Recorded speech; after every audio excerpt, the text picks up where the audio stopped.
God only asks you to do what He asks you to do. And if you're willing to do that, then He gives you the rest. He protects you. Did you know that when you become submissive, by the way, authority and submission, it's a slave and a master relationship.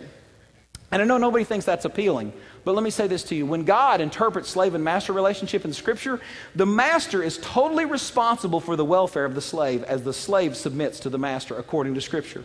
What that means is that as I submit to God, He's totally responsible for my welfare, for my upkeep. He's responsible for my future. He's responsible for my eternity. And let me say this, you don't want to be responsible for those things yourself. You want God to be responsible for those things. So I'm going to tell you, putting this on is not a stretch. It's essential. And so when I put on God's authority, His protection for me, I know that He's in control.